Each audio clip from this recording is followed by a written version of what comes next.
Hey everyone, this is Lucid.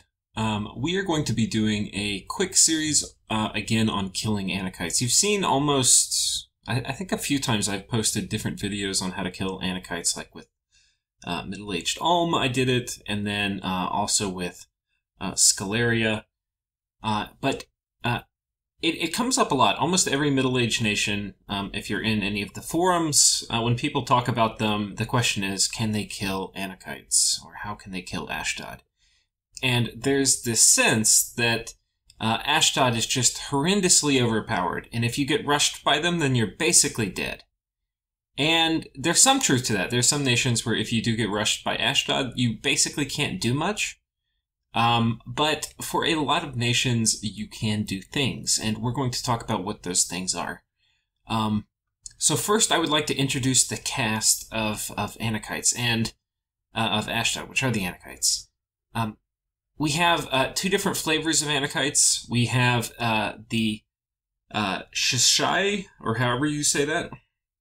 And these guys they take half of the resources, so especially in the early game, this is all you're going to be recruiting. I think they're kind of the better ones. They go Berserk, which actually will help make up for some of their protection difference. And Berserk is pretty good. It's going to give you a little bit more of a fatigue encumbrance issue, because Berserk does cause fatigue. And they have slightly lower stats, like a little bit less attack and defense. But they're a lot of times, in a lot of situations, they're better. So when you fight Ashdod, sometimes you fight a mix of these guys, sometimes you just fight one of them. But anyway, so these are they have a magic sword, they have a gore attack, which gore is going to do, I guess it doesn't have a pop-up. Pretty sure this will just basically do your strength damage, like 21 damage. This is going to do almost 30 damage. It will do 30 damage once they go Berserk. So, yeah, they're pretty strong. And obviously there's Sacred, which is where you start getting some really cheesy stuff happening. They also have built-in fire resistance, which is pretty nice. What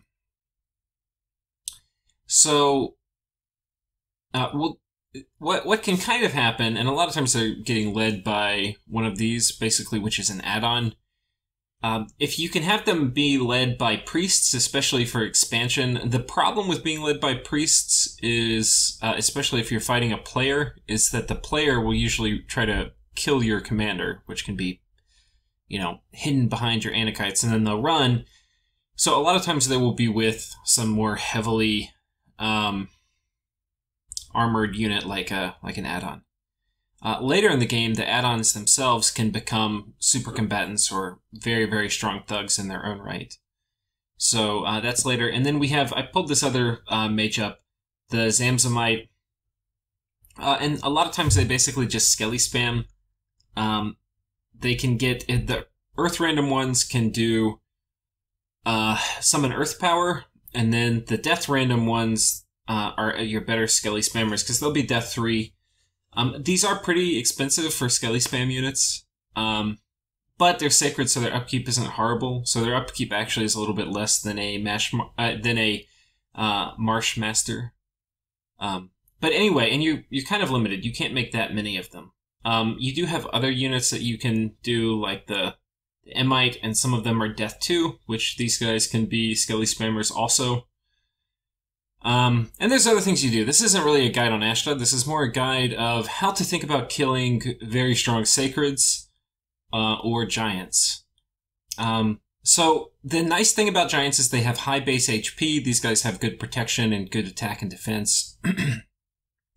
So if you put a regen bless on them, they're going to heal a lot, and it's very possible that they can end up healing more with the kind of protection and defense they have. And they have shields, so the defense is going to make them miss attacks, and that's also going to make them block it with their shield a lot. Basically, they can often heal faster than you're damaging them.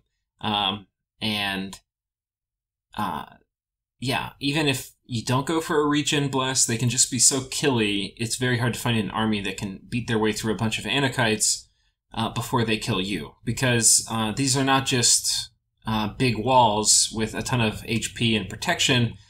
They've got two you know, they've got a 30 and a 20 damage attack with pretty high attack rating. So, anyway, they're formidable. They tend to run over. If you're an inexperienced player and you don't know how to fight them, then, or if you go for like a bad bless, like you don't have great sacreds, but you choose regen because you're not great sacreds, can expand with regen. Like, great. Like, these guys don't care about regen. They're going to kill you in like 1 or 2 hits. You're going to have the chance to regen maybe 2 or 3 hit points over that time if you're lucky, if you don't get 1 hit killed. So, like bad builds and things, not bad, but, you know, certain types of builds, these guys are going to absolutely crap on. Like, if you go for a defensive build, these guys are going to kill almost every other sacred that goes for some kind of defensive kind of build. If you just try to fight them like cap-only sacred versus cap-only sacred. So there's a lot of things these guys do well against. They'll chop up expander gods, like, yeah. So they're good. But they're not, if you have to think about them as, how do I defeat this specific opponent? And if you do that and you look at all the nations, it turns out a lot of them can actually fight Ashdod okay. Only a few of them are going to really like look forward to fighting Ashdod early. You know, for a lot of the nations, they can fight them, but they might not want to until they have very specific tools to do that. So what we're going to do is I've made a little spreadsheet, and we're going to pull that up here. But I have all the nations listed that are not ocean-going nations, because the ocean-going nations can just, you know, expand on the other side of the lake as Ashdod if they don't feel like they are a good matchup. So we're not going to cover them. But I've basically done each nation. I've said, what units would you make to counter Anakites with that nation? And then if you go with this strategy, is it, you know, impossible at the hardest? Is it difficult? Is it moderate? Or is it easy to end up repelling an Ashdod attack if you get rushed? All this is in context of kind of around turn 14, which is when a lot of the early wars start. So in early war, you're getting rushed by them. Nobody has much research. If that is the case, and kind of one of the reasons I want to do that is because you have a lot of nations can have different counters come online afterwards, and those counters can be like a million things. Dominions is a really complicated game, so going into all the ways that any one of these nations could counter Ashdod, if we say, you know, at year 3, that's a really complicated thing for me to do a video on. Because you have to think of all the different things Ashdod potentially could research if they wanted to fight this particular nation. You have to think of all the things you could research, relative size up until that point. I mean, it's complicated, and you get into this kind of nebulous world of theory crafting where nobody is going to necessarily reach an agreement. But this, at least, is testable, and it's somewhat simple, and I think it will give you a good way, hopefully, to think about how you deal with certain types of bless rushes. Okay. So we're going to switch back and forth between this screen and then our mod inspector screen. And I'm going to go ahead and get rid of these. Oh, we're going to do one thing first. Before I go through all of these, we're going to go ahead and talk about what are some of the normal Ashdod blesses that pop up in multiplayer. Here is a funny, basically kind of photo album of a bunch of Ashdod blesses. I'll put a link to this in the video. If I don't, remind me and I'll add it. But so here are a bunch of them. I'm not going to read through all the comments, but you have a few varieties. The title of this page is pretty hilarious. Ashdod builds featuring all of one pretender, the correct one. So it's a bunch of different builds with the golden calf or whatever it's called. Some of these were kind of more popular early when Dominions 5 was first released. Others seem to be a little more popular now. But we'll go about talking them. We have this one, which is Blood Bond Regeneration, Magic Resistance, Minor Major Shock Resistance. This one's pretty popular now. I think people take this one a fair amount. You get pretty strong Anakites. Coming down, we basically have the same thing, but you skip the magic resistance, and you have slightly better scales. It looks like they're getting growth 3 here, and not quite as bad at drain. This one you have to really kill your drain, and drain 3, misfortune 3 is bad. But you're going to be pretty strong as a result. I wouldn't really go Drain 3, Misfortune 3. You're asking for trouble there. We have a similar thing here where we have Blood Bond, Regen, Fortitude, but no shock resistance. I'm trying to see why this is... Here they seem to have killed... I don't know why this is so expensive here. Because they've totally killed their Drain. Whereas here, it seems we have basically the same thing. Fortitude, Regen, Blood Bond. Yeah, I'm not sure. I'm sure there's something. Anyway, these are a bunch of them. The other one, which I kind of want to cover, is... This one was pretty popular for a while. And I think this one actually may be... Depending who you're fighting, I feel like this is in some ways a more versatile Bliss. Well, I don't know. The thing is, if you go with this Regeneration Strong Blood Bond Fortitude, you can basically turn your Ashdods into bodyguards where they just guard your mage while you summon skeletons, which can work pretty good for a lot of different things. It's pretty versatile, so you have the ability to switch into that. The Quickness Blood Surge, though, you just get ridiculous stats. And they can mow their way through almost anything. So this is a pretty good Bliss.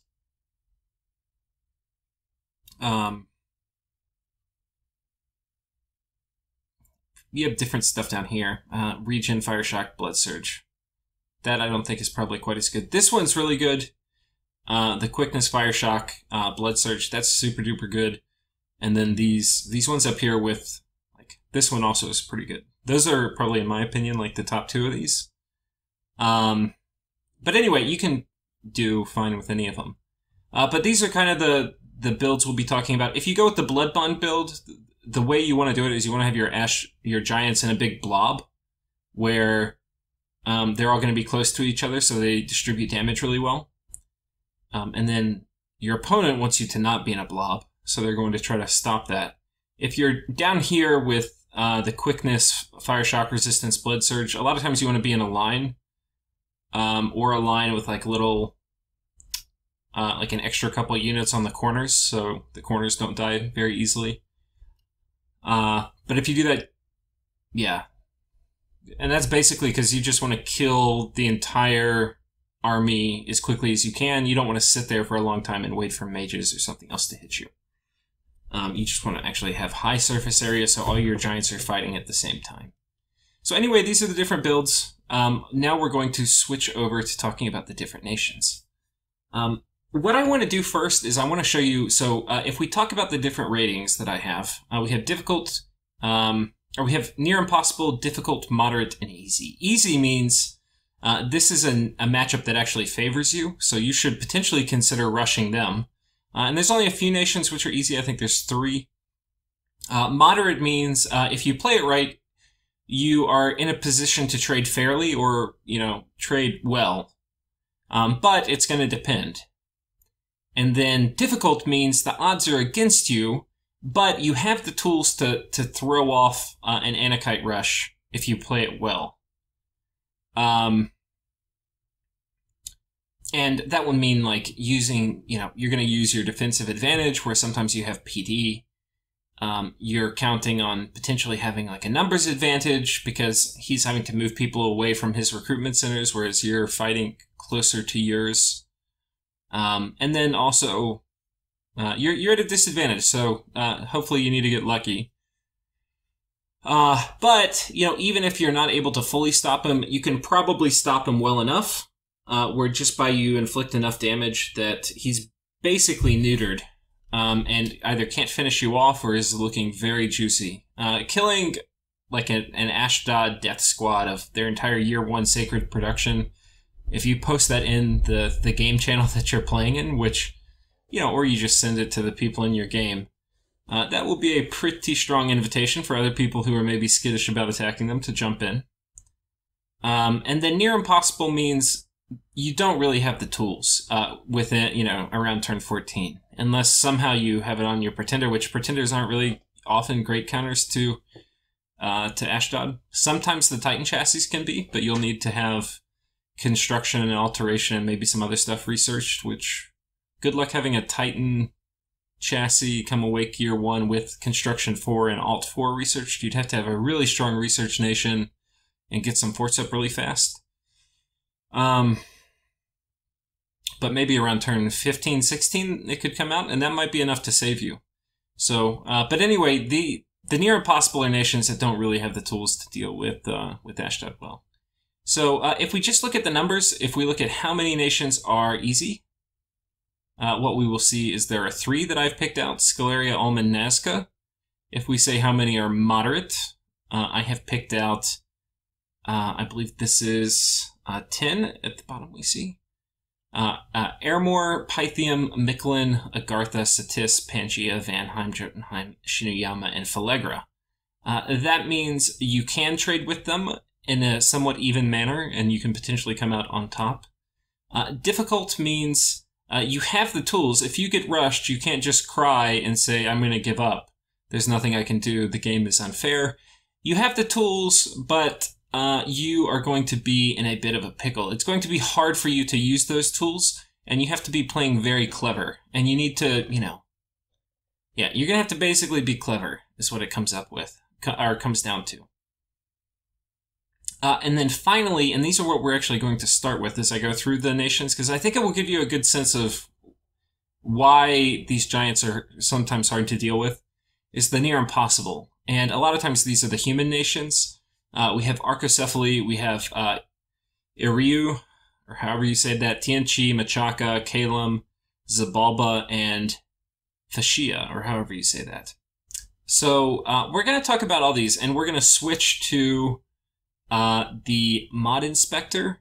If you look how I've got this set up, we've got the nation, the unit that you would build. You can see a lot of these, it's like, there's not really any units you can build. How difficult it is, and then how you're going to maybe pull off an anti-Anakite strategy.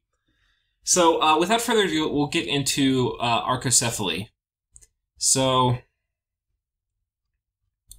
middle-aged Arco. It's basically a unit, a nation with a bunch of human troops. If we look at the troop composition down here, we've got a Heart Companion. These guys, the only nice thing they have is Formation Fighter, so you can pack one, you can get a little bit higher attack density, but these spears just are not going to do enough damage. It's going to be 3 plus, and I guess it's not even two-handed. So yeah, it's going to be doing like, what, 14 damage or something? You're not going to be able to kill Anakites doing 14 damage from little humans. This is exactly the kind of stuff they're designed to kill. Hyplites, same problem. The Hypocist, or however you say it, same problem. And then the Slinger, these guys are laughable. The War Elephant, trampling would kind of work, but elephants are going to die and then run over whatever troops you brought. They're not going to kill the giants nearly quick enough, and the giants will just pop the elephants. They'll just eat them for candy, little elephant candy. So while these guys actually are probably the most killy unit if left to their own devices to kill, like to attack Ashdod giants, they will not survive long enough, and they will quickly be put out of position and killed. And yeah, the chariots are not going to be any better. You actually have the even lower attack density. And the Peltast, same problem. If you get down to some of the summons, you might have abilities to deal with them, or if you have some research, certainly Stellar Cascade spam and stuff like that will allow you to start getting the tools to deal with them. But for now, if you get rushed before you have any key research, you're basically dead. There's nothing you can do. You can just cry. This is when you're justified in crying and saying the game is unfair and you've been predated upon. My advice, and this will go for all of the nations which are in the near impossible category, is avoid his big armies, even if it goes onto your cap. Just try to raid him and retake your lands while crying for other people to come help you, because that is really until you get some and maybe you can get some key research done if you have enough mages before he tries to come through your cap. And then if you're able to do that, you might be able to, like, Stellar Cascades his little Death Squad and potentially turn around a victory, but you're looking at just it's not going to be pretty. So that's Arco. Iryu, let's go ahead and take a look at them. We have elves, which are everybody's favorite race. It's like a mix. This nation is a mix of elves and men. The men are going to basically have all of the same problems: slingers, spearmen, long spearmen, swordsmen, furblog slingers, a furblog, bulg, and then another one with javelins. The thing is, none of these guys are going to have a high enough attack density, or DPS. Like they're going to get murdered. So this is not going to work. We're going to go to the next nation.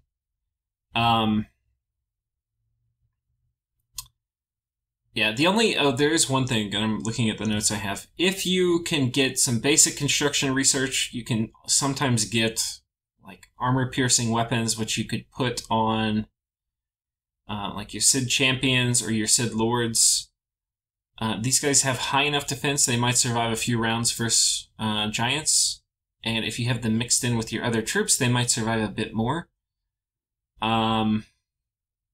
So if you have armor-piercing stuff that you put on these guys and you have them go in with a big enough group of chaff, you might be able to repel them.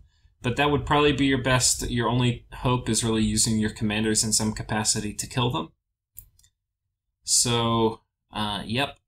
Tian Qi, and actually I think this was mentioned in the forum. Somebody was saying, hey, I'm Tian Qi, Ashdod's attacking me, what do I do? And people were like, cry. So, and that's kind of the truth for Tian Qi. There's some stuff you can do. This is a really hard matchup. We're going to go ahead and pull Tian Qi up.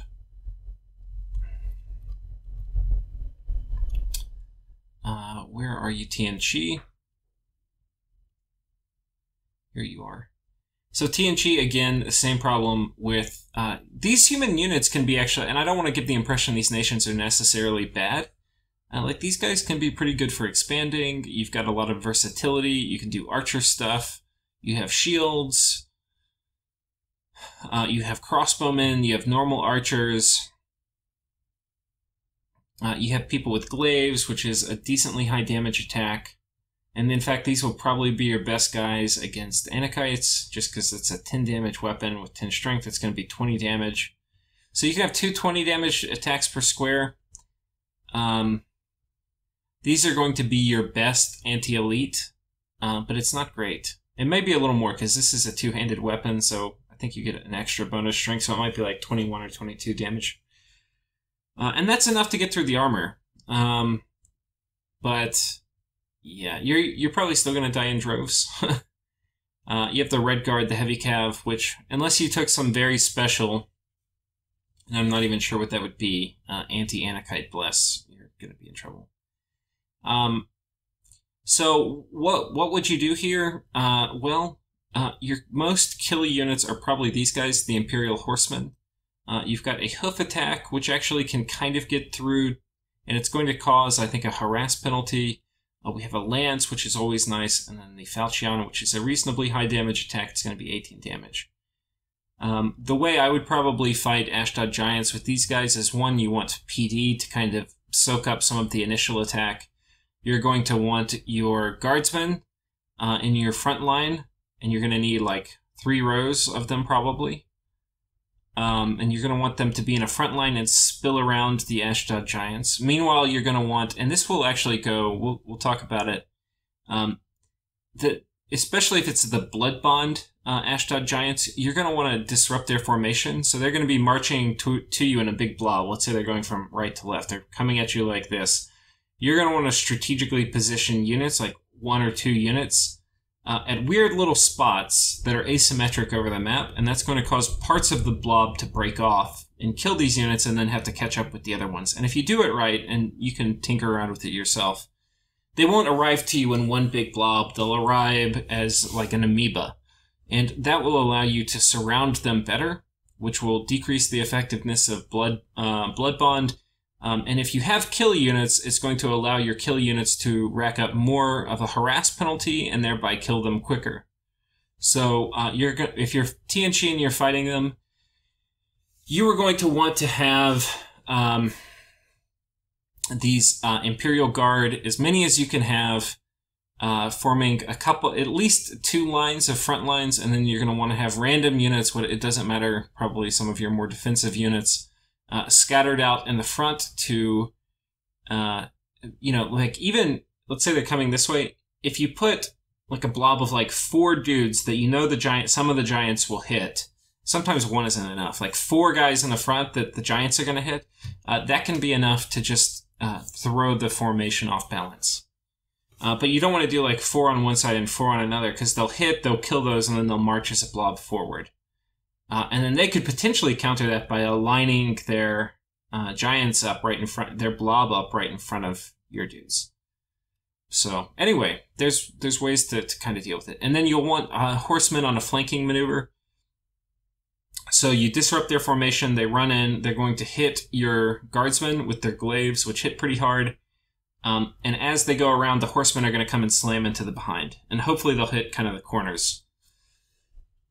If you do that, you've got a chance of pulling this off. And I think this light lance actually has a higher charge bonus cap, yeah. So they can do even more damage on their charge.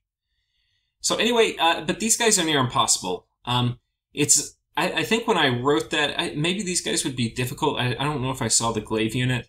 Because really, if you don't have this glaive unit, all the other guys they don't have enough damage. Your attack or your DPS on your front line is not going to be enough to get through it. So these guys are kind of between difficult and impossible. You do have some units which you can potentially get enough attack density to get through it. On to Machaca. So Machaca is actually a pretty bad matchup. Some would say it is one of the worst nations in the game, and it's hard to argue with them. They're definitely not very good.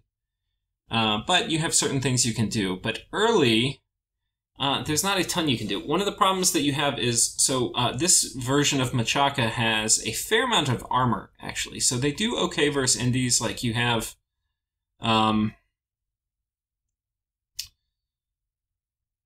like this guy, the Machaca Hot Plight, he's got 17 protection and the long spear and a shield. Like this is super solid, and he's a formation fighter.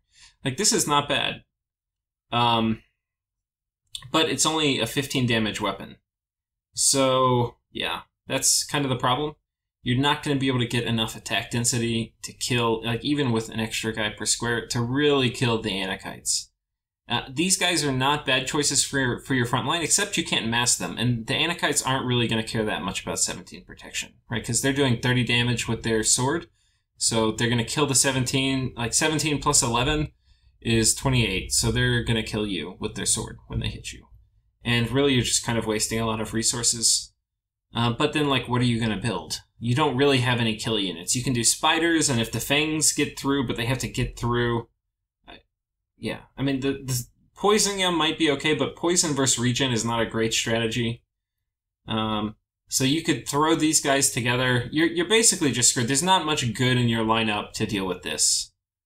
You have a short bow... oh, wait, where's my pygmy archers? I thought these guys had a poison bow. Spider archers. Oh, here they are. Poison bow. Yeah. So, you could go for poison.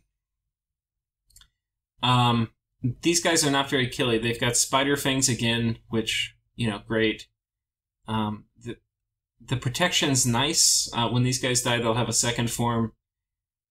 If you take a Killy Bless on them, which actually isn't a bad idea, like going Blood Surge, but Blood Surge isn't really going to help for Anakites.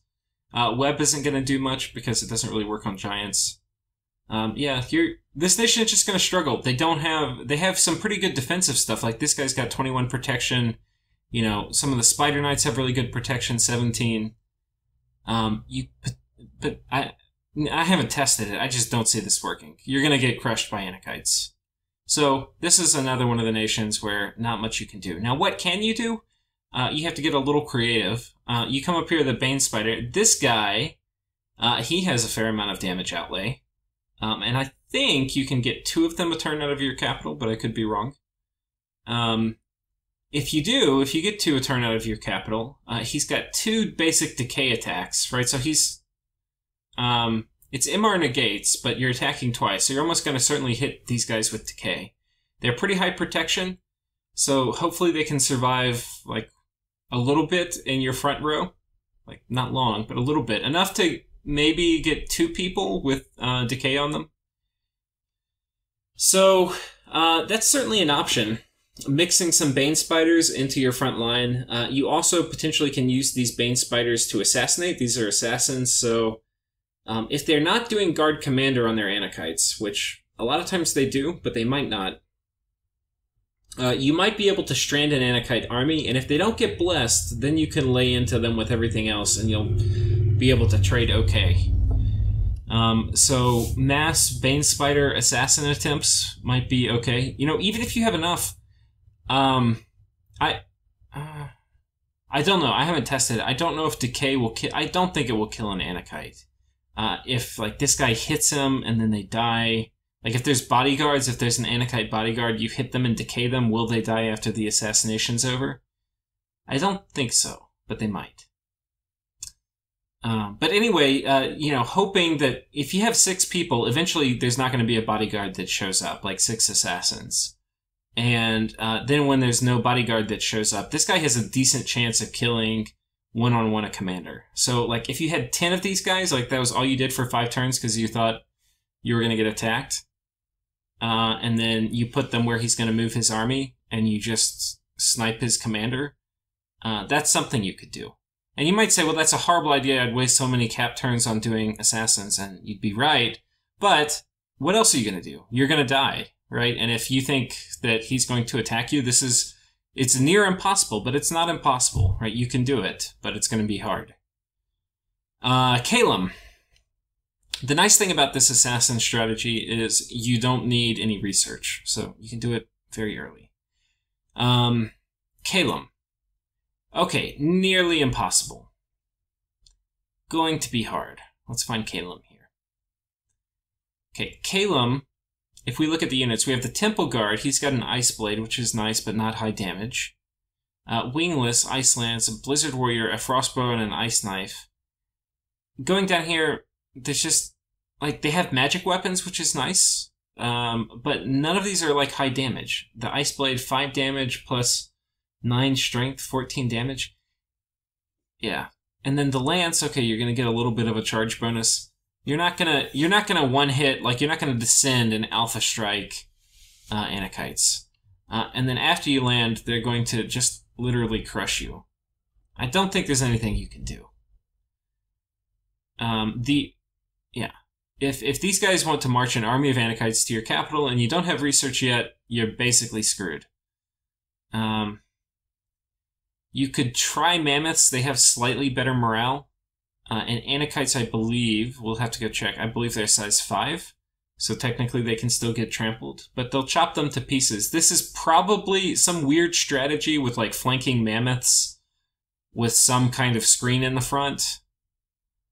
Like, maybe wingless screen marching up and then the Mammoths marching around. That's your best chance, but it's going to fail horribly. I mean, this is not going to be a good matchup for you. Yeah. So, what's your best strategy with Calum? Your best strategy is to just ignore the Anakite army. Know that it takes them a long time to siege through a fort. And go raid all their lands. And just avoid their armies and try to take their lands and pop their forts and this, that, and the other.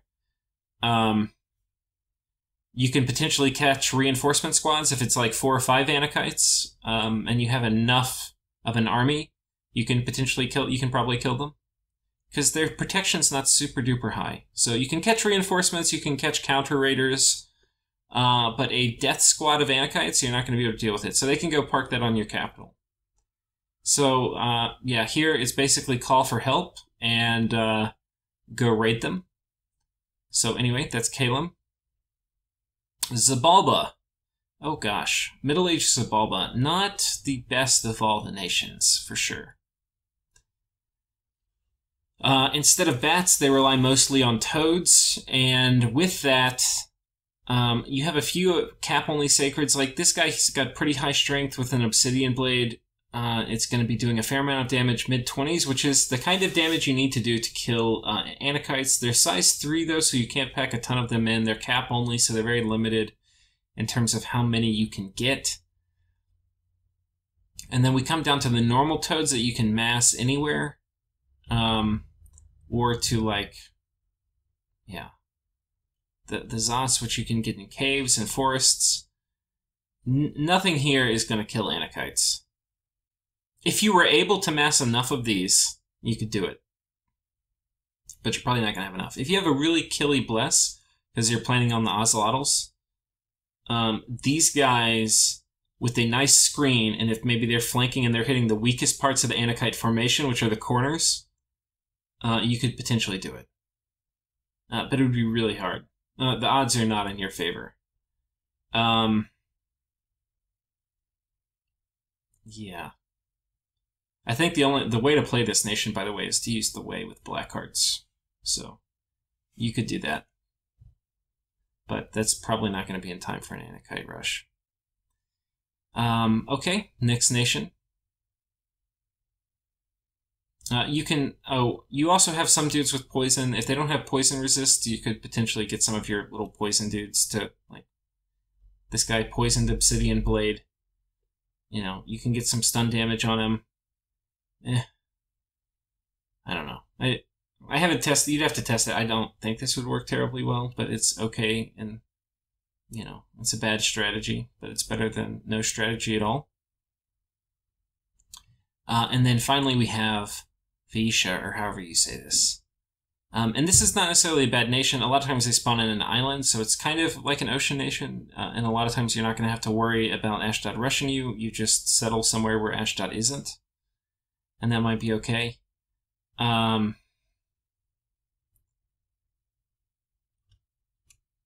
Let's take a look at that. They have solid units, like, and these are not bad units.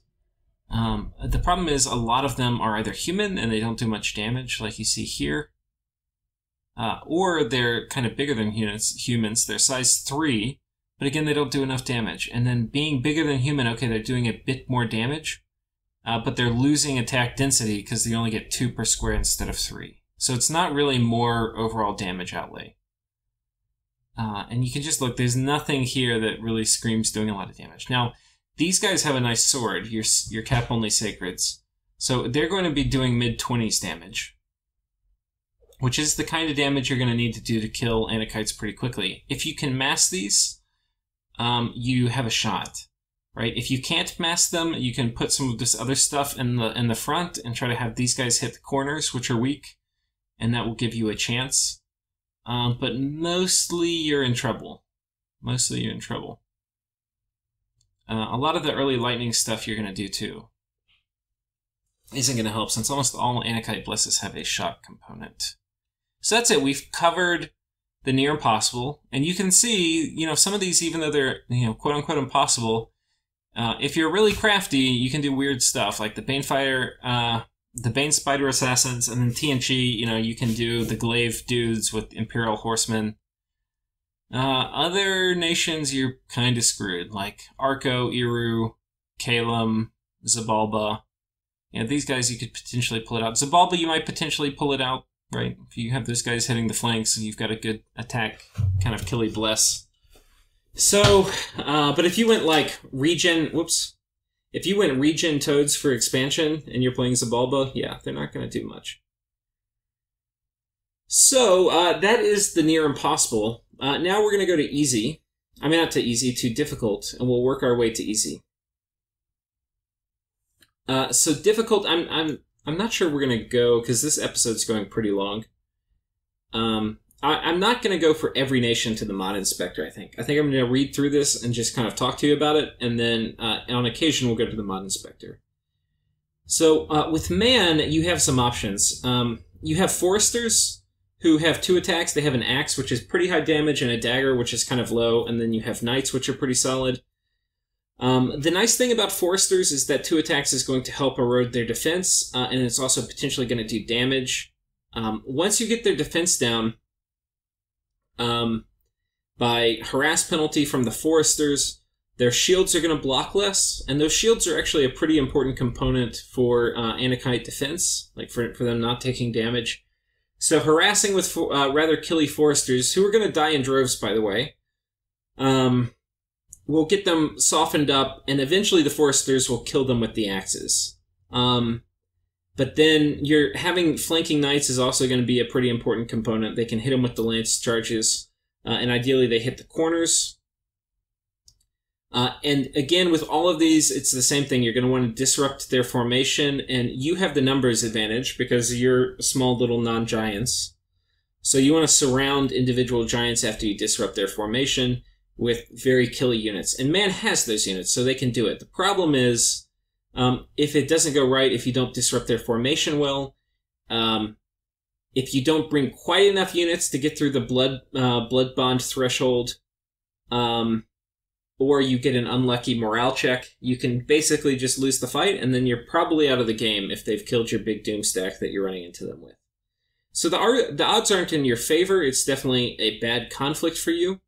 But if you engineer it right and you don't play like a noob, you can potentially kind of, if not win the defensive fight against Ashdod, which you can, if not win, you can at least do a ton of damage to them, which oftentimes is enough to invite other people to attack them, and then they leave your lands and you get your stuff back, even if they did a lot of damage. So that is Man.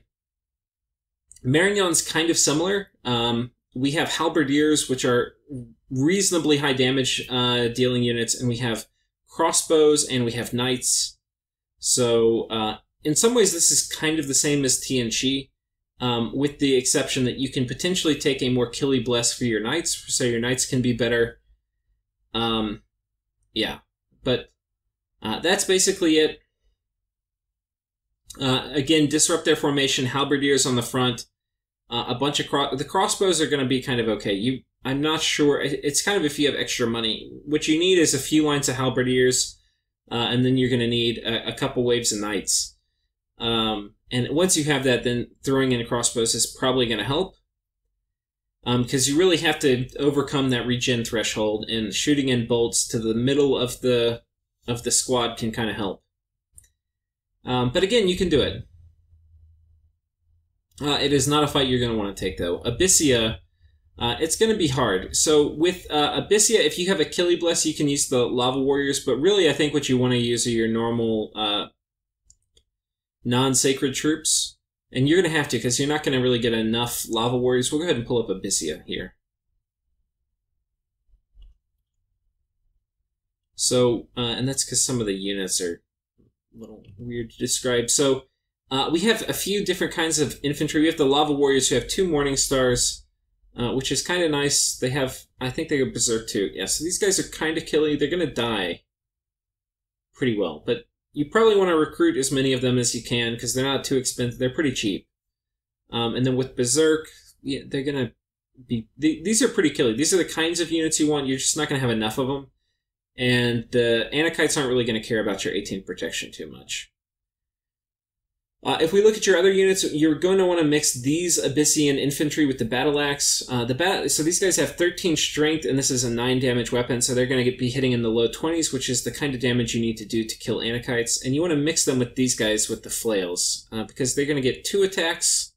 It's going to be lower damage attacks. It's going to be 16 damage attacks. But I'm pretty sure these 2 attacks is going to give you more of a harass penalty. Again, I'm not 100% sure on those mechanics. So either, assuming that's correct, you want to mix the Abyssian Flail Infantry with the Battle Axe Infantry, and if you have enough of them, you can kill a bunch of the Anakites with the same types of strategies we were talking about earlier. And again, formation matters a ton. Like we did, we were doing some tests. Somebody was saying that Ulm was not a good matchup, and we'll talk about Ulm later. But somebody was saying in the forums that Ulm was not a good matchup against Ashdod, and yeah, you could maybe defend yourself, and that's just complete hogwash. Like, Ulm will crush Anakites, like, absolutely crush them in a rush. Like, so well that Ulm should consider rushing Ashdod. But if you do your formation wrong with Ulm, you can get messed up. Like, you do not want those Anakites in a single blob. And there are ways to pretty definitively, like, prevent that from happening. And so you have to be doing that with all these guys. Abyssia especially, you really need surface area for your killy dudes to chop them up. You do not want those Anakites in one big blob. Okay, Asphodel. These guys are kind of going to be like Pangea, which are a little easier than them because they're going to have more resources. I do not know how your carry-on dudes are going to... Your reanimated carry-on is going to do against Anakites. I assume it would do very poorly, but it's possible. I know that it's good against thugs sometimes. It could be okay against them. I haven't tested it nor seen it. Because sleeping vines can put them to sleep, and that can be okay, but I don't see that working. But, you know, and you're not going to have a ton of carry-on early in the game. Anyway, basically what you're going to want to do is you're going to want to have a front line that isn't going to run. And a good option for that is anything that can go berserk, like your Black Centaur can go berserk.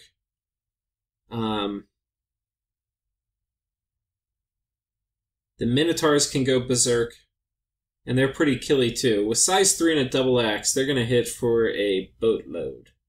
You're not going to have a ton of money as Asphodel, so that's kind of going to be the problem. But, yeah, these guys are high 20s. Your Centaurs can go berserk.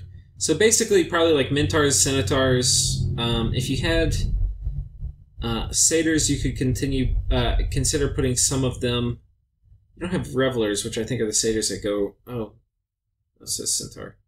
Yeah, I don't think you have any of the Berserking Satyrs, but you probably want to use Berserking units mostly, because, again, the Berserking units are going to be more killy.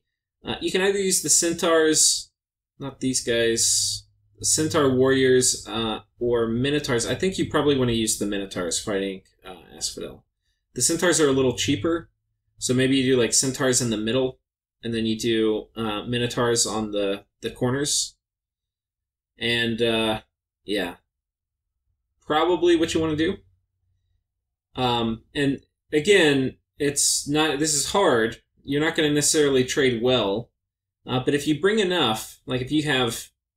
These take a lot of gold, but not a ton of resources. If you bring, like, 60 Minotaurs, that is not something you want to march... a bunch of Anakites into. And if we do the math, like 60 times 50, that's 3,000 gold of Minotaurs. So that would be, you know, if we say you're making 600 a turn, that would be like 5 turns worth of gold of only Minotaurs. And you might need even more than that, maybe. But anyway, you have the tools to deal with it. And ideally, you put these guys like with maybe the PD will run and take the brunt of the front on part of the Anakite attack while your Minotaurs are on flanks. But again, you're going to have the numbers advantage versus Ashdod, so you need to utilize that and disrupt their formation and surround them. And that's kind of going to be the common theme for all of this if you haven't been able to tell. Bandar log. You have the cudgeled Bandar warriors. We're going to talk about that real quick because Bandar, not everybody knows all the units by name. Bandar, you have little crappy monkeys, the Machaca. You have the Atavi, which are kind of like the same as the Venara, which just have armor on them. But you have like the mid-sized monkeys, and then you have Bandar, which are the big apes. The most killy unit you have is this guy with the iron cudgel. And he will beat... He doesn't have super high attack. It's just 11. But he will beat the crap out of Anakites. I mean, this hits for 8, plus their strength is 15. This is mid-25, which is the exact kind of damage you need to do to kill Anakites. You can mix him in with, like, waves of Machaca. Like, you can have a line of these guys where the Machaca kind of stream into them. The Machaca need to be in kind of small groups, because each of the waves will come up and get hit a few times and then die. The nice thing about Machaca is they have reasonably high defense, so there's a decent chance they dodge an attack, and if they get hit, it doesn't really matter what their protection is, they're going to pop. But having a lot of them, because they're size 1, they can get that harass penalty, which would be very important for your Bandar warriors with cudgels trading efficiently.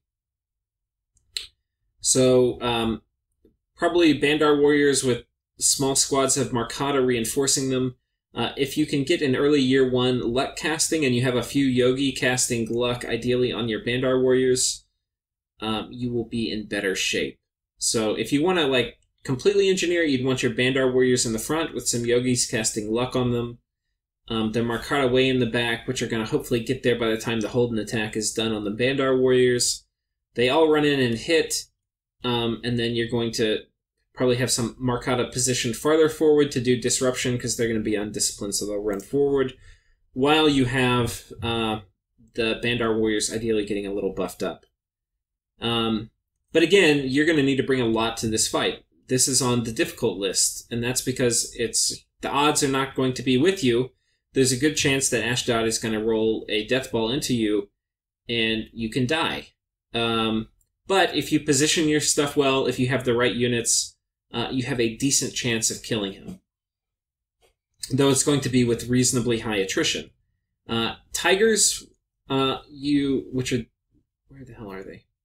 Tiger Riders, these guys are pretty damn killy. They've got 3 attacks. There's cap only, though, and they're sacred. So if you have a killy bless especially, putting these guys on attack rear, hold an attack rear as you implement this strategy, they can run around and tag people on the back. And then finally we have Uruk. Uruk is a kind of interesting nation. They're size 3 units that basically have pretty good protection, very good HP, but reasonably low attack density. So they have...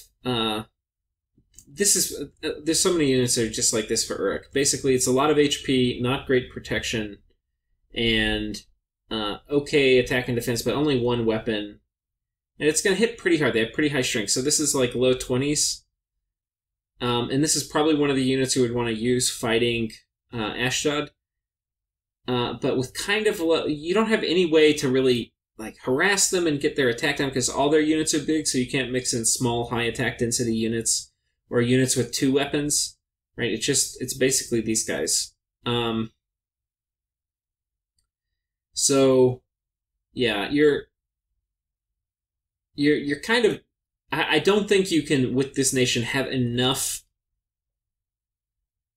attack density to really break through Anakites that are in a ball.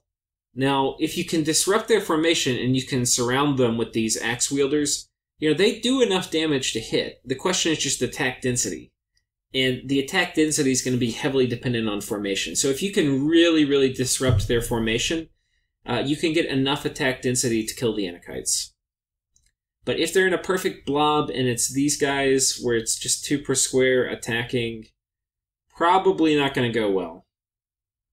You can use these guys with Berserker if you're fighting Anakites because it's going to be a grindy battle. And this will give you a bit more attack and damage. And yeah, so you would want to use the Iron Warriors because of that Berserk. But it's going to be tricky. And I think we have made it now through the difficult ones. Now, the thing I want to say is, you're going to be the part of the reason these are difficult is, okay, yeah, you can pull off a win, but your win is going to involve a lot of sacrificial units and high attrition. You're going to need waves of all these units because the first line of units that are going to hit the Anakites are going to damage them, but they're also going to die. And as they die, ideally they're berserk, so they don't run away when they're dying. But as they die, the second wave will come in, and by then, hopefully, you get enough to get over the blood bond regen threshold where you can start actually killing them. But yeah, it's going to be you're not looking for a fight with Ashdod. You can probably defend yourself, but it's going to be a high attrition fight. So that is difficult. If we go to moderate, these are ones where it's actually more of a toss-up. And so Airmore, if you have a very defensive bless, you're probably going to get crushed. A lot of the Anakite builds can go through essentially an unlimited number of skeletons, so they can just go sit on top of your fort and kill you. But if you have a Killy bless, you can use Lictors and Knights of the Shroud. And they, mixed in with Chaff, can probably kill the Anakites. And again, they can do formation disruption things. Pythium, you have Master Retarius. So Pythium's not normally seen as a super strong nation, but just the fact you can mass Retarius, which are the gladiator units. No like, you can easily have 200, not easily, but you can have 200 gladiators at the end of year 1. If you know this is potentially coming and you crank them out. If you do, you're going to sacrifice mage production and some other things. But if you do that, almost no Ashdod player is going to want to march 25, 30 Anakites into 200 Rotarius. You're going to be doing the same things, but anyway, that's it. You may not want to trade, but you're actually in a decent position to trade. Michelin, if you have a very killy bless, you can kill Ashdod Giants, so like luck is good, fate weaving is good, combined with a lot of plus strength or attack.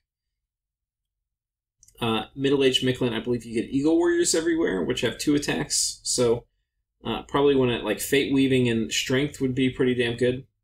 You get Jags in your capital. Agartha, Shard Guard are very strong. They hit like a freight train. They have, it's like 26 damage they do on a hit. And they curse you, which is definitely not good for Anakites. So if you have basically the bless doesn't even really matter. You can just mix, ideally, a bunch of PD plus Shard Guard plus some of your other kind of crap units. And you can trade okay with Anakites that are bum rushing you. Ideally, you have some basic alteration research done, and with really good Earth Mages, you can drop Earth Grip and other things like Destruction, which are going to be okay against Anakites. Destruction's not awesome because they have magic armor, but yeah,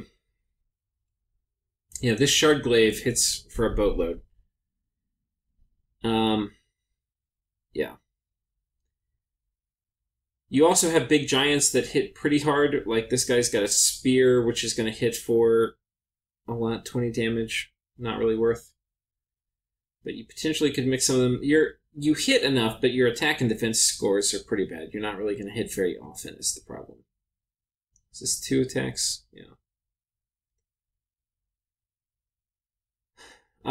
Probably Troglodytes are some of your better units to mix in with if you're fighting Anakites, so like Shard Guard and Troglodytes would probably be what I would do. With maybe some Agarthan infantry chaff in front, just to soak up hits. But the Troglodytes are going to stick around long enough to hit a few times with the claws hitting twice and really high strength. They'll be okay. Yeah. So, those are options. So that's Agartha. For Satis, if they have poison resistance, you'll have to ignore the poison resistance things, but Satis, you have pretty high attack density. You've got Falchineers, which have 2 reasonably high damage weapon attacks, which is going to give you the harass penalty, and you're going to chew through their hit points pretty quickly. You have Elite Warriors, which have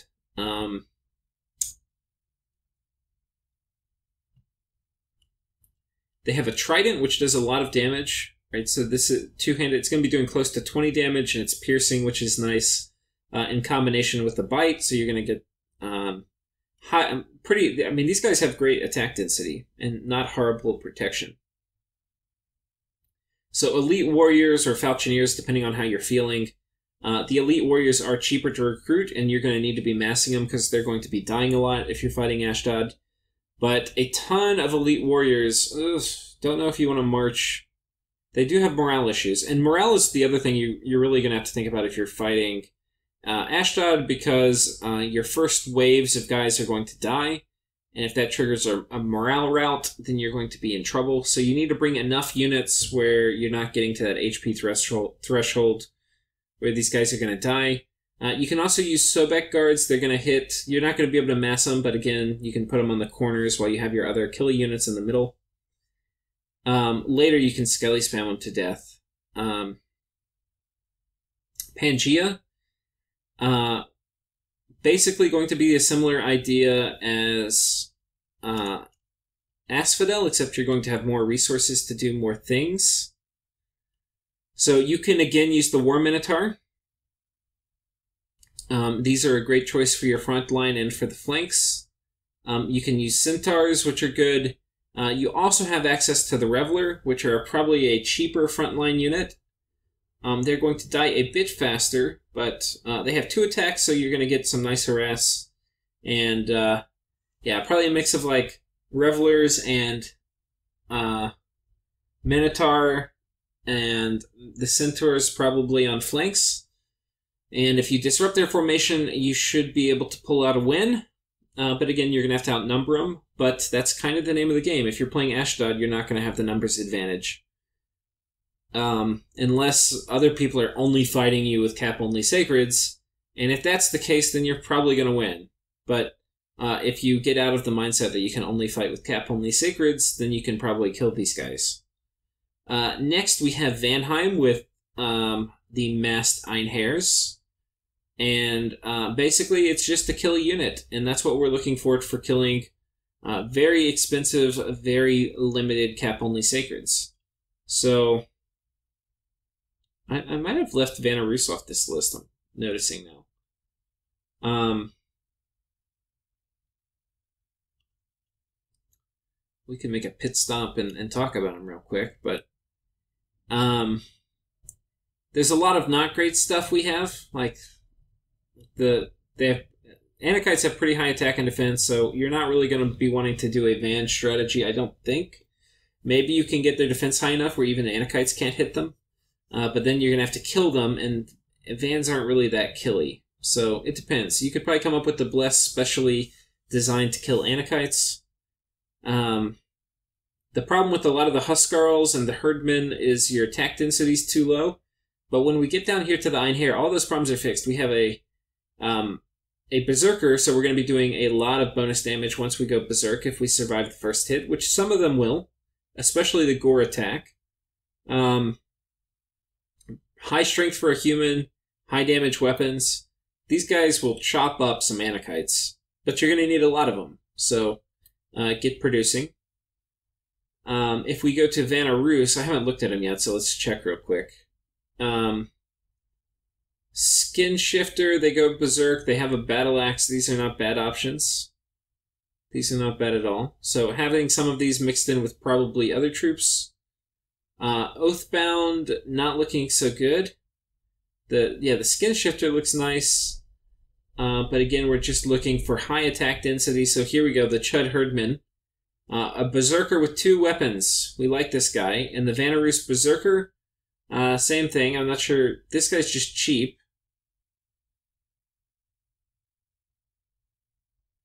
Why would you get the really expensive one? Just better protection? Pretty sure you want this one. I don't know if the gold costs are right here. But either one of these could do, but these guys are going to be dying in droves to the Anakites. But they're also going to be killing Anakites. So these guys can do it. These guys are definitely, they would be on the moderate difficulty. They can do it. So that's Vanheim and Vanarus. Jotunheim, they can do it. The way I would do it with Jotunheim is basically you have big giants, and the giants can get through and kill the other giants, the Anakites. The problem is that the Anakites are much better than your giants, almost no matter how you slice it. The only difference is that you can recruit, hopefully, depending on your Bless. If you went for a really heavy Bless, you might have trouble massing enough people to really counter an Ashdod rush. But like, we just look at your militia, they have an axe and they have 18 strength. So that puts us in pretty high 20s. Which is the kind of damage we need to do to kill Anakites. But you'll notice we're size 4, which means we only get 1 per square. And our morale's not great. It's only 10. So mixing in Gam Herdings, which hit even harder, with Jotun Militia. Gam Herdings should go Berserk, and that should, if my understanding of mechanics is correct, keep the Jotun Militia from routing as much. So going for a Gam Herding Jotun Militia mix is probably good, but all your guys are size 4, and what we're going to do to reduce the amount of damage these guys take and also increase the attack penalty, the defense penalty, is to mix in the Veti, which are going to run in between the big giants, and they're size 1, so you can fit 2 of them in there. and you can put them in small little squads to reinforce with a few different generals, and they will run in, and they will probably sit there and poke the Anakites for a while before they die, and then they'll retreat, and more Veti will run in behind them. And yeah, that will soften them up for your giants to actually kill them. And again, you're going to need to outnumber them, right? Because they've got the bigger, more expensive, badder giants, so you need to outnumber them with, a lot of militia, some gam herding, and some Veti. If you don't, you're going to lose, but you should have the ability to do that. You can also use wolf riders to run in and flank, or to run in and fill the gaps between your gam herdings and your Jotun militia. So those are all options for you. But this is actually kind of an okay matchup. If you think you're going to do gam herding 1v1 against Anakites and win, you're probably not going to. The Anakites are probably going to kill the gam herdings, but gam herdings are really tough. But the Anakites are probably going to win. They have better stats.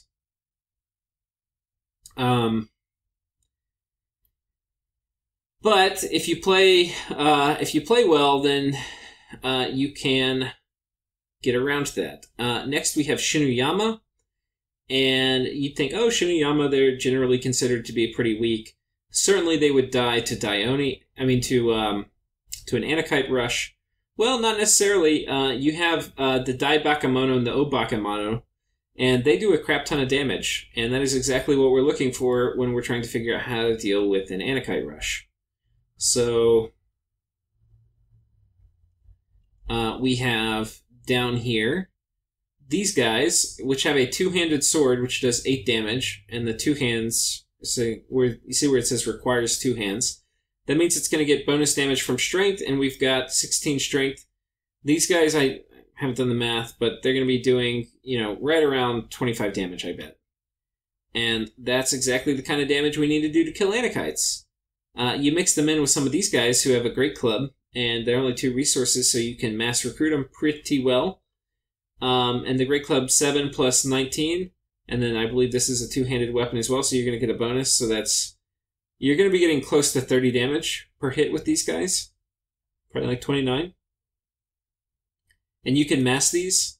So if I saw somebody with a mix of like 75 O Bakemono and 25 Dai Bakemono, which I'm guessing is possible year 1 with Shinuyama, I haven't tested it, but these guys seem imminently spammable.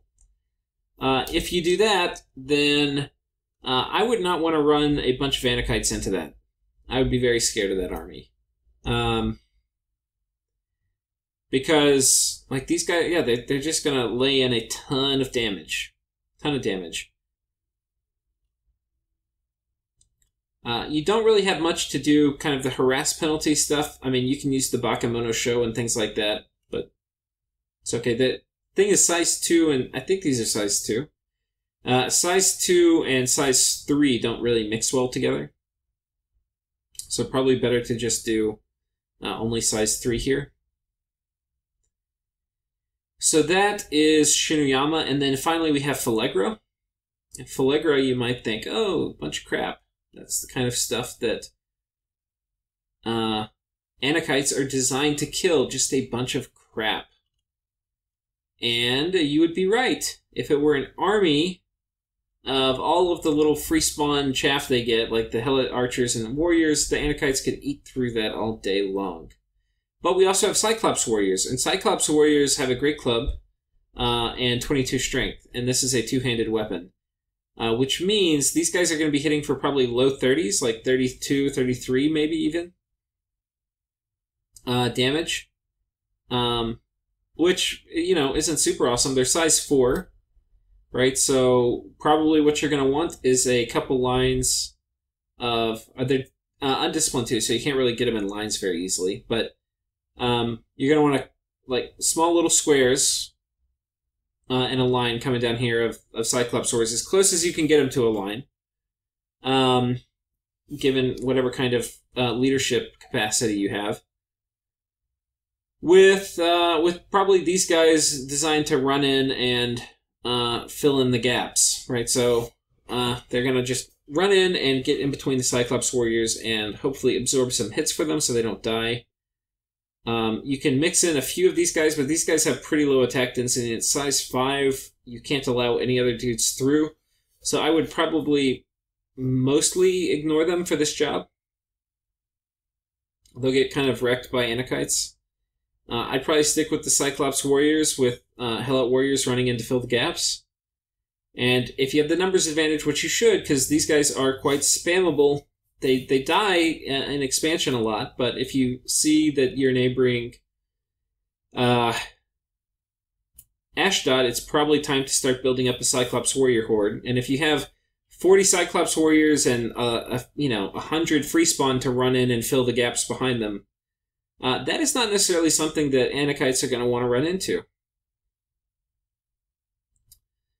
And I think that is it for this part of the list, for the moderate difficulty. And it's possible I've forgotten some, but whatever. This hopefully is giving you an idea for how to deal with this. And then finally, the easy. So, Scalaria, basically you mix in Retarius with Undead, and it's just a massacre.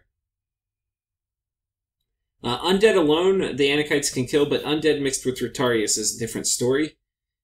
Basically, it's like a 20 damage pierce attack on a 10 gold unit. For Ulm, you want the Guardians, which are going to do fatigue damage, mixed in with the Flail Infantry, and you can easily kill the same gold amount of Anakites. But formation matters. The Anakites stay in a tight blob. If you're not able to disrupt that, you probably will, in that case, need to bring you'll need to bring more gold to the fight than Ashdod does. But that's also possible. It's something you can do. And if you're on the defensive because you're getting attacked, then you can also have PD. But in a straight fight, Ulm should definitely win this matchup. Because you can disrupt their formation pretty damn regularly. And your guys should basically just tear through theirs. Next, we have Nazca, and some say in the forums that Nazca should get wrecked by Anakites. But if you have a Killy Bless on Nazca, which you probably should have, I think the one friend of mine was testing was like a Fate Weaving plus Strength Quickness Bless. But Nazca's really broken. Ashdod is strong, but I think Nazca is broken. But not only are they going to win on the strategic map just because they're Nazca and they can fly everywhere, but if you use some of your chaff units to disrupt their formation and then you overwhelm them with a ton of birds, you can just chew them up. It will be expensive, like you're going to take some attrition, but you can do damage to Ashdod that they can never recover from. And you siege their stuff down really fast, so you can very quickly take advantage of that and just knock them out of the game. But that's kind of Nazca, actually. Nazca's just really strong. But I think that's it. So I think we've covered all the nations. My goal in making this is that you understand that, like, okay, it's a strong nation. It's a nation that there are people that they can kind of just run over. But it's not a huge amount of people. And a lot of the things which are difficult here, like, you can do it. Like, Bandar Log can throw off an Ashdod rush. The odds aren't necessarily in your favor, but you can totally do it. So you can't just sit here and bitch at the game and say, there's nothing I could have done. Because there's definitely stuff you can do.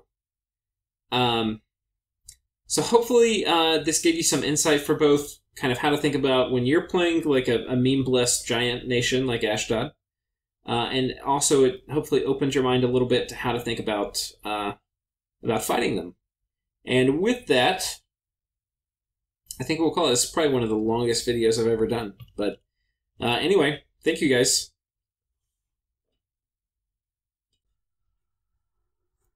Hey, I thought I was done, but I actually decided to just tack on a bit of actual combat footage where we fight Ashdod with one of its most scary meme blesses. And hopefully this will show you both why the meme bless is a bit scary and how it can actually be dealt with. So So let's see what we've got going on. This is just a test game. I'd actually made this a while ago for when people were saying you can't kill Anakites with middle-aged Dome. So what we have here is about 2,500 gold worth of troops, which is about as big of an army as you can muster by year 1. We're going to have the same size equivalent army by Ashdod. The key thing here is we need to kind of break up their formation. We want Ashdod, and actually I probably should position these guys a little farther back. I wonder if we do it a little differently.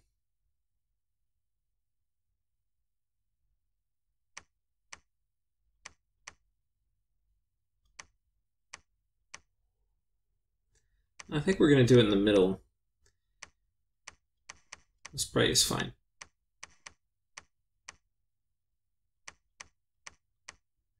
So what we want to have happen is the blob of Ashdod giants to run in, to hit against this, to break on either side, and then for us to envelop him. The key, and if you're fighting Ashdod, you want to mix it up. And there's a lot of different permutations you could do. Like I could do, like these guys could be in a double line, and then these guys could be boxes, right? Like this. There's a bunch of different things you can do, right? And then this slams in, and then we envelop him. You can do it all on one side, right? So that it's like this, and he's going to run in, and then these guys are going to surround him.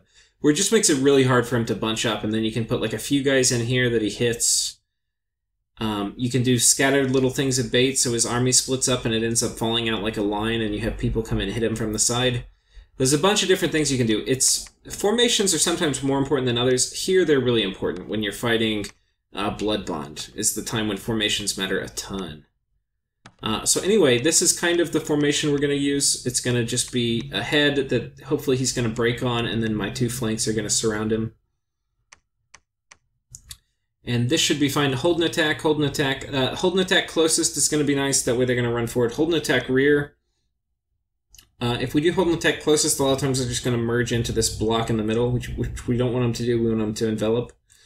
So we'll do that. Morale is going to be important. So hopefully these guys are going to be okay. Fighting on the side... Oh, we didn't go over part of the script. We also are bringing some research with us. Legions of Steel, Strength of Giants. And all this combined is totally possible by year 1 or, turn 14 at the minimum. But we'll be doing Strength of Giants and Legions of Steel. Totally accomplishable by middle-aged Elm year 1. On Ashdod's side, we are going to be doing Divine Blessing to get all our guys buffed, and Legions of Steel. Our guys are just going to be on Hold and Attack, and all the mages are retreating too. My other guys, we'll double check after this, but my other guys should be retreating. Hold and Attack, we want them in a blob, very simple formation. We'll take a look at our bless real quick. It's Shock Resistance, Magic Resistance 3, Regeneration, Blood Bond, Fortitude. Very scary bless, somewhat common. But, yeah, anyway. Pretty standard Ashdod build. Let's go check right here, make sure these guys are scripted to retreat. We'll go ahead and get rid of this last spell we can't cast. And then retreat. And on Ashdod's side, we didn't really go over unit cost, but these guys are 115 a pop. We have a mix of different Anakites. And then the this guy's like 100 gold, and this guy's like 150 or something. I can't remember. So anyway, this is about 2,500 gold on both sides, and so we will see how that goes in a fight.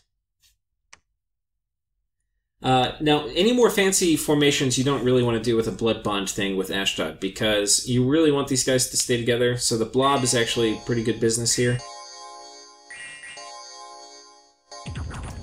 Okay, right now they're blobbing up and we don't... Okay, so they're not blobbing up there, now they're actually in a line, and a line is okay for us. We would rather get a better envelopment, so hopefully we envelop on at least one side of the line. But if they're all in a line like this, they're not going to be distributing HP quite as evenly. But we're wasting a lot of our units. So let's see. Okay, you guys are not supposed to be casting spells. I scripted y'all to retreat.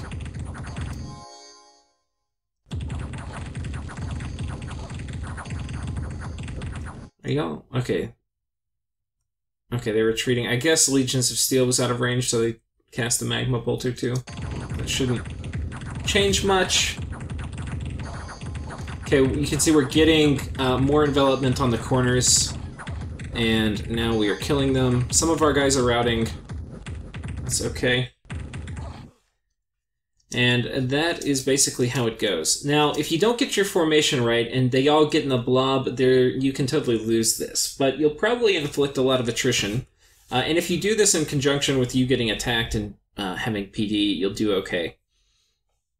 Also, the more Anakites they have, the bigger the death ball, the harder this particular strategy is to counter.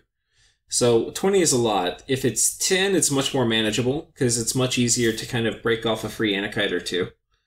But here, you can see, even though we kind of tried to break it up, they were still in a line. Ideally, you get like one or two there by themselves, you completely surround. So hopefully this illustrates why it is hard to fight Anakites, but also how it can be done. You can see if we brought 2,500 gold on each side to the fight, all of the Ashdod money is dead. And from our side, we lost about a third of it, which is about like $700. But that's okay. 700 for 2,500 is not a bad trade at all. You may want to wait till you have other stuff. If you're Ulm, you may not want to rush Ashdod unless they're attacking and eating somebody else. And if they're doing that, then you might as well, because you're going to be trading better than this, because they're not going to have 20 Anakites to throw at you. They'll have like 10. So, yeah. Anyway, that's basically how it works. If you have now, if we look at these guys, this is very killy. This is high 20s of damage. And this is not that killy. You could do, ideally, if you want to kill them better, you would have a higher Guardian mix. But it can get hard to get that many Guardians by year 1. So it might not be quite as practical. But if you're relating this to other nations, you know, like Shinuyama, they have guys that can attack for 30, right? Not quite as high of an attack density as these guys. So, you know, you'll have to see. But basically, that's the idea. You want to disrupt their formation. Okay. Hey, so I'm going to show you Shinuyama, too. I just did a test or two. And I didn't go through and test every single combination in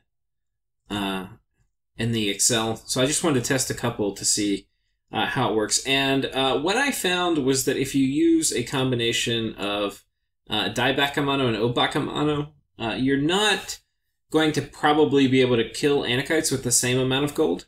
So you're going to need more gold. And when you do it, it's also still important to disrupt their formation. And you can see we trade, like a lot of these guys die, but it still cost us a ton. Like, this is a lot of gold worth of units. We can mass these guys really quickly, though.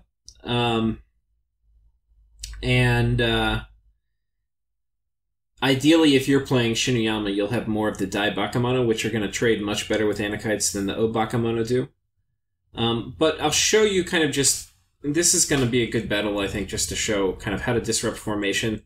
It's like these guys in the front are going to... These guys are on discipline too, which is another problem. It makes it harder to kind of fine-tune your formation.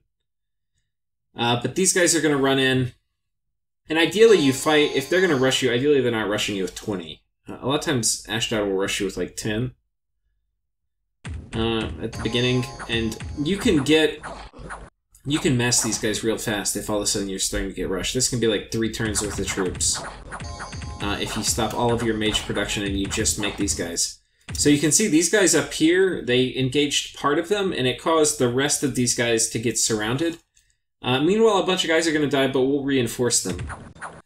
And this is about like 70% more gold of units for Shinuyama. So, this is definitely not a fight that Shinuyama is looking to take, but it's a fight that can ultimately work out for them. where it's okay if they can bring more troops, which these guys are obviously far easier to mass than the Anakites. And so the guys who get surrounded, they get kind of punished, and then we're left with a ton of troops versus these guys. Fortunately, we have these on the our stronger Dai Bakemono on this flank, and they're stronger mostly because they have a higher attack score and because they don't immediately die when they get hit. But you can see we hit for a fair amount of damage.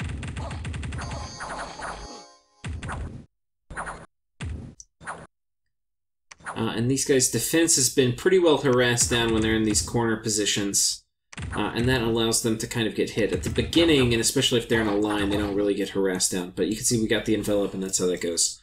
So this is definitely a fight you can lose, and you don't want to underestimate the Anakites. They are definitely strong.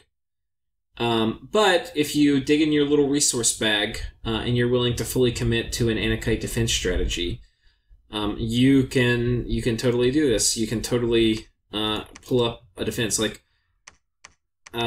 I'll just show you. Like, let's say we have 2,000 gold. This is how much we're going to get over the course of 3 turns. I mean, look how many of these guys you can get. It's crazy. So if you put all your money, you forget fort construction, you forget everything else, you just put all your money into this, you can totally throw off an Anakite defense. But ideally, you're making some of these guys along, and you'll trade a lot better than just dumping your gold in here. You could potentially also mix in some Kappa. Unfortunately, they fatigue out on land, I believe. But if you have them in the front, they'll probably die before they get too high a fatigue, and ideally they cause a nice limp or two before they go. So anyway, it can work like that. So just wanted to include one more. I obviously haven't gone through and tested all of these, but a lot of these, if you go for a meme bless like this, a lot of times people are not going to be able to trade with you gold for gold, and I don't think that's what we're saying. I mean, like, for one thing, if you go scales, you're going to, like, if you went scales Shinuyama, you kind of should have more money, right? You're definitely going to get more money out of your cap per turn, and if you figured out expansion, you should kind of have more money net than Ashdod, so you can do trades like this. Because even like this, where we traded, where we both lost the same amount of gold, just about, or not quite, I mean, he lost a bit more than me, but even if you're doing a trade like this, it's still okay for you, because you potentially could get more money per turn than he does. But if he expanded really fast, it could be different. But anyway. And like, look at this too. Shinuyama is also considered one of the weaker nations in Middle Age. But, you know, hey, we blocked an Anakite rush, which is supposed to be impossible because Anakites are so strong.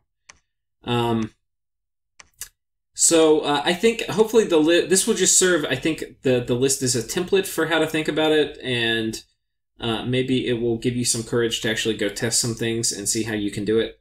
But anyway, thank you guys for watching, and that should be an end for this episode. Cheers.